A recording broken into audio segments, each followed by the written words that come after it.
C'est dans le cadre de la reddition des comptes. Parce que il y a des irrégularités au sein de sa gestion au niveau de la LONASE. Donc, l'on ko topé dossier bu ñëk bi dañu né amona sax ñi doon lam-lamé ni que lolu laalé na ci gestion LONASE am ñi né dédét lolu bokul lolu Cheikh moko porté on plainte japp ni que daf ko envoyer xaliss bu tollu ci 7 milliards. Donc, c'est dans le cadre de la reddition des comptes, dans sa gestion au niveau de la LONASE, Lat Diop. Donc, il manquait donc de l'argent. Donc, si on compare les chiffres, Lat Diop, selon l'enquête révélée, un montant de 560 millions. Donc non justifié. Donc déjà on dit un montant de 560 millions non justifié. Ama fuñu démé ba non justifié moy manam léraloko, ça dit que il a irrégularité, excusez-moi, irrégularité la gis ci sa gestion. Ñu ne ko kay léral li.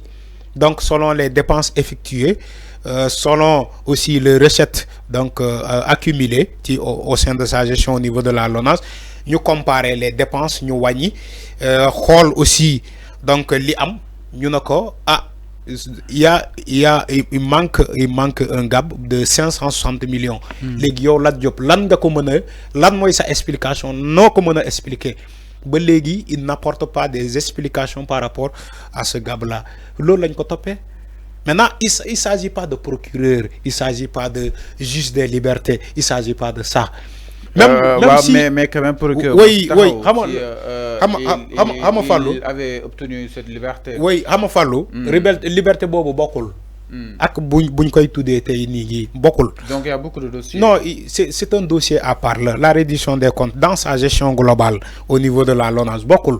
Donc lolu que ça soit procureur mu bëgg, que ça soit procureur mu bañ, c'est un document. C'est un document. Est-ce que xam nga ni c'est un document? L'inspection des finances, mon Fadjar.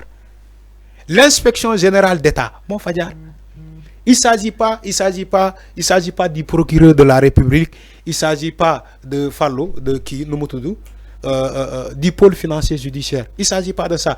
Il s'agit de l'inspection générale des finances, IGF. Il s'agit de l'inspection générale d'État.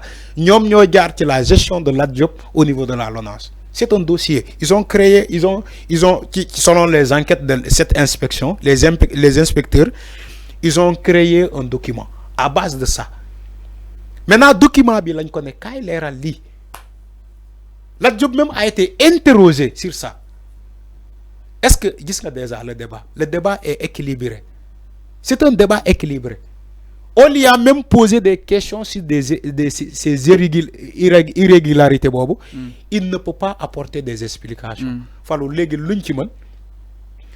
Yow bo gérer fi en tant que directeur ci mbiru xaliss ñu né la amna lu manqué fallu kay nga léral ñu ci gestion bi ni li nga dépenser ak li dess mais ci lepp buñ ko xaymaé dafa am xaliss bo xamantene yow il faut que nga ñoo léral ñuko.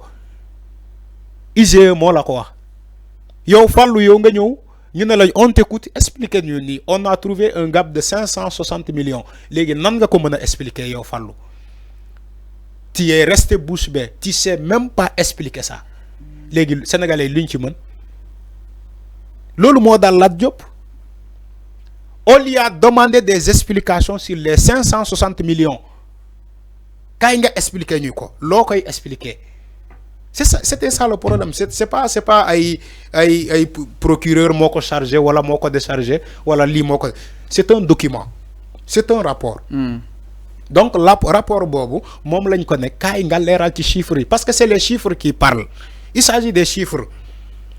Donc fépp fo xamantene ay chiffres ñoo fa jaar di wax yow boy ñëwé da ngay léral ces chiffres là.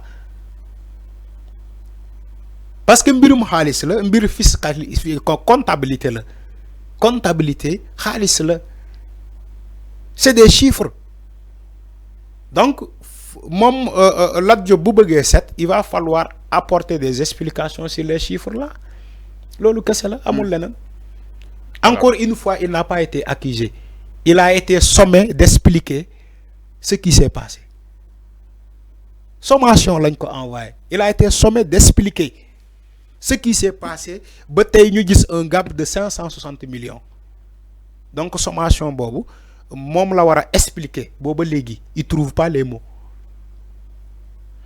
Alors, non exactement par rapport à ce que moo di la Diop le fait que ces avoir saisir le bâtonnier est-ce que yaa ngi si xaar ndam peut-être wala kon est-ce que njortees na kenn dina am résultat.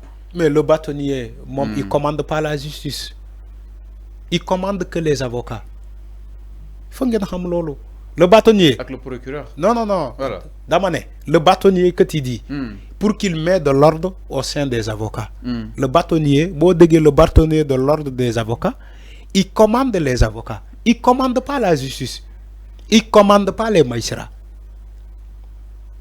loolu laa bëgg mu leer que ça soit oui il a saisi le bâtonnier c'est quoi c'est les avocats qui posent problème.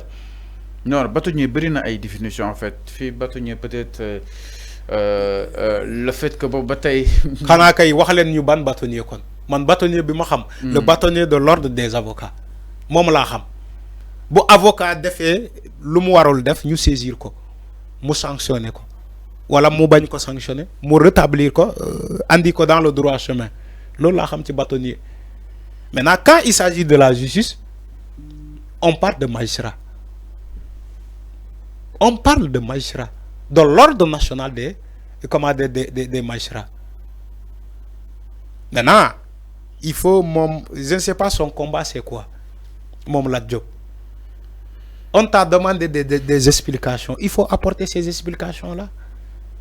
Munoo fi dëkkee di jeter le tort sur les autres.